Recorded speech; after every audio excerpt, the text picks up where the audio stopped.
Alright, welcome back to the channel, everybody. I'm Lady Nyca, and with Jumpstart January, day number 19, girl. Yes, we are playing catch up. This is the Real Housewives of Atlanta, season 11, episode 12, The Peaches of Tokyo. So we open up with Candy doing promo for her dungeon / burlesque party type of shit. Child, I wish I could have been in attendance, honey, because we know it didn't happen. I wish I could have went to there, because I would have been there with bells on. Anyway, Eva comes through talking about what happened at Tanya's hibachi party. Now, Candy cool with her and Portia not being okay. She says normal. Then Eva started talking about Portia outing her about being shady. See, Eva, to her, she say friends. She wasn't aware friends did that. Candy said it's best to just be shady up front. That way, there's no misconstruing things. And I would agree. If you're gonna be a shady friend, sometimes we had him. Hell, all us got a little shady in us. The best way to keep down the confusion is to be shady to that damn friend directly in her face. Because if you do it with somebody else and they get back to them, it's not gonna be the story that how it's supposed to go. It's gonna be a reinvented. Either some gonna be added to it or some gonna be taken away. So the best way to avoid the drama is to simply don't do it. Portia and Nene, they meet up. Baby Portia is preparing for her baby. Do you hear me? She done brought a whole crib. And child Portia says she's so tired she didn't even wash the makeup off her face. Now Nene said, well damn, you been pregnant like 10 minutes and you too tired to wash your face? I'm sitting there thinking the same thing as Nene. Well, bitch, as we get further along in this pregnancy, you're going to be too tired to wash your ass? What's going to go on, girl? You're going to be too tired to wash your ass, Portia. But pregnancy is a beast, so trust me, I understand, girl. Then we move into her and Candy getting into it at the hibachi party, and Portia is over it. She don't want to talk about it no more, and she don't want none of the other ladies to talk about it going forward. So her and Nene do role play.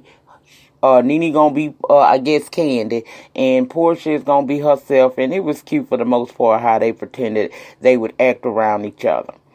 These two can really coexist with each other, for real. They ain't gotta be friends. Just when the lights, cameras, action, girl, we best friends. Anyway, she don't mind talking about her pregnancy, but she gonna do the big reveal over in Tokyo.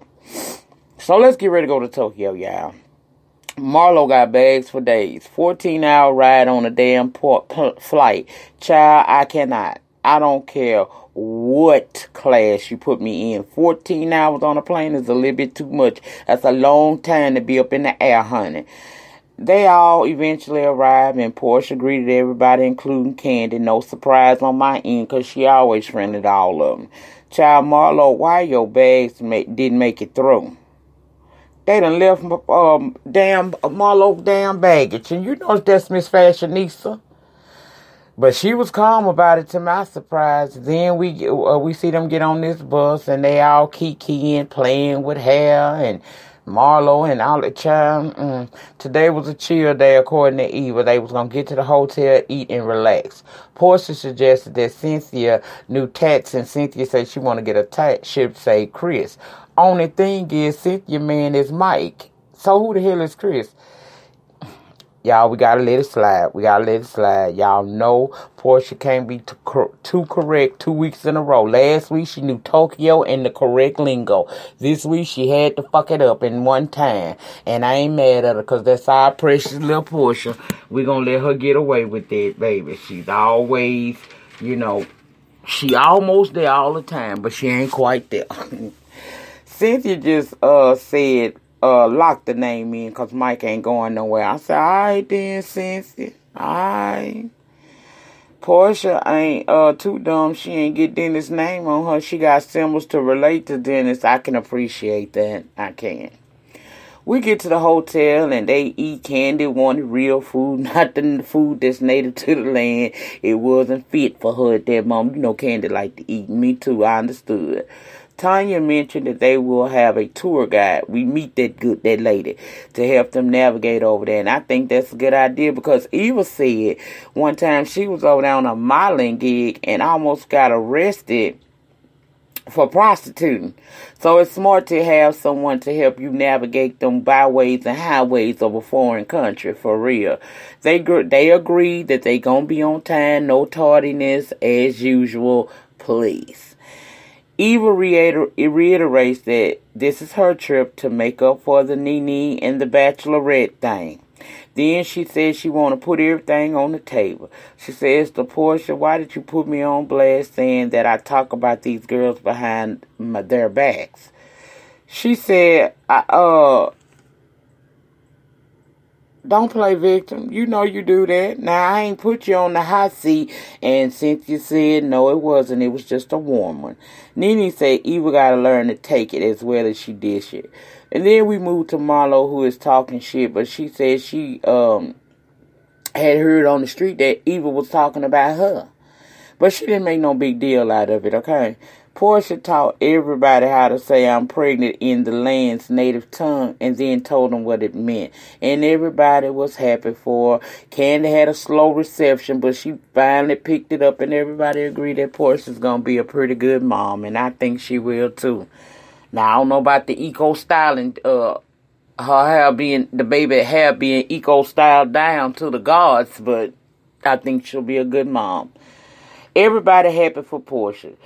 Good end to day one. Now, Eva, my heart went out to her in this scene. Her granddaddy had a heart attack. Now, he assigned a the DNR, don't resuscitate thing. Well, they did it anyway, which I think there might be problems later on, but I don't know. But it's still a possibility that he won't make it. And baby, she was just broken in pieces behind it. And I understand that because that's how I felt about my dear. I sure did. When you close to them grandparents, it hurt, baby. It hurt. Candy was there for, now Candy don't know really how to react to her, but she was as supportive as she could be. And I think she may help Eva to feel a little bit better. Now, everybody's supposed to meet the guide on time, right? Nene late, Shamara late, Marlo late. And in her feelings because nobody called to remind her. Girl, your clothes missing, not your damn sense of okay. The tour guide was frustrated, but, because she had stressed the importance of being on time. They go to get their fortunes told, and child, I'm not going into all of that. All I know is something along the lines of the baby gonna be all right, the patient gonna be all right, and some other shit. Child wasn't paying attention to it like that. Now, we did know is that Greg and Nene not seeing eye to eye, and that's kind of causing her to have a bit of a too. They end up going to this temple and praying, and Nene said something along the line to Tanya that she might not end up marrying Paul. And that didn't sit well with Tanya. So when they wind up going to dinner, girl, Candy wasn't, first of all the way there because Candy having a hard time adjusting to the food of the land. She really is. But, girl, broaden your horizon. You're a millionaire. You ought to be on point. Then they moved to talking about marriage, and Eva asked Portia would she be open to marriage again, and she said yes. Tanya suggested that Dennis talk to Paul because he had picked out a great engagement ring for her. Portia asked, are you and Paul really legally married? She said, because I introduced y'all like that, but are y'all really legally married in the sense of, did y'all go down to the courthouse or something? It's some legal documents out there. And Tanya admitted they don't. So they all said, no, well, she ain't married then. Tanya said, well, might as well be because he's like my life partner to the end of time. And Nene said, don't say to the end of time, girl. And for some reason, Tanya got really offended. I don't know if she felt like Nene was coming for her. I really don't think she was, but we're going to break it down. She asked her what that mean because, see, at the temple, you had implied that Paul and I wouldn't be together. Nene said, child, I don't give a fuck. It ain't even that serious. And they got into it like this heated argument. Like, Nene just was angry. Now, I don't know, y'all. My personal opinion is that maybe Nene was a little upset because right now, her and Greg not seeing eye to eye. Y'all know Greg been taking her down and through because, of the situation with his health, that cancer scare and everything that he's having to endure. So I think maybe Nene is under pressure, and that's why she popped off like she did. I don't think she really meant no harm to Tanya, but you know how we misplace our anger. We can be aggravated at one situation and take it out on another situation or person. Because everybody at that table was like, well, damn, what happened? Because Nene just popped off. I don't give a fuck. You good with Paul? Paul is not in my radar. I don't give a fuck. Give me 50 feet when it comes to Paul. And Tanya was just like, the fuck? You know? So I think we're going to dig a little deeper next week and see what's really going on. Because I know this got to be because of what Greg taking her through, being aggravated with her and all that, and taking all his anger out on her. She had to have somebody to go off on, and I guess that was Tanya. Anyway, that's all I feel like talking about. This was not a full review, guys. This was a rundown of what happened last night.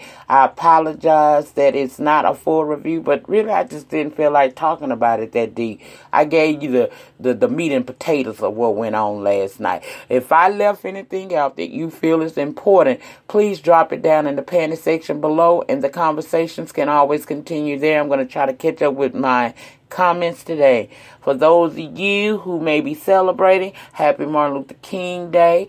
I hope that it was a productive day for you all. We did some parades. It was 2 parades. I didn't catch both of them. I got one, and we got a play to go to later on. That's why I'm trying to push these reviews on out and get caught up the best way I know how. So I will be back, guys. I have not forgot about Love After Lockup. That's next. And then the day 21, which will be today, child, I'll figure out what I'm going to talk about then. But we're going to get past what I got already due on the table. Then we're going to move forward, okay? That's it. That's all. Remember, the depth of your struggle will determine the height of your success. In the meantime, in between time, please remember to rate the video, because ratings get me recognized on these YT streets as if I need help right now. Oh, free promotion, babe. I loves me some old nasty piece of free promotion. Free promote me, baby. Comment down in the panty section. Let me know your thoughts and opinions about last night with the girls, okay? Subscribe to my channel for the free 99. Hitting the notification bell button so that each and every time I come down on this channel or release a video, go live, you guys will be notified and you can come over. Also, remember, if you have not subscribed to my Evolution of Nyca's channel, please go over and subscribe to that channel. I will link it in my description box. Every Thursday, there will be a new upload on that channel. So we going to work that channel like we work this one, okay? That's what we going to do. Also, if you have not already and you would like to become one of my Patreon love things, please go ahead and click the link in the description box. And for $1, you can do all my personal business, because that's where I'm going to start spilling it at over there. It'll change soon, so as I put content over there, it's going to change. It's going to go into tiers. But for right now, $1 is all it takes to get you in, honey. And trust, it's going to be some juice over there real soon. Just bear with me, child, because I'm trying to get everything together. I got a lot of irons in the fire, and I'm trying to get to everything in a timely manner. So be patient with me, and I'll be patient with you. All right? All right. See y'all for Love After Lockup. Peace.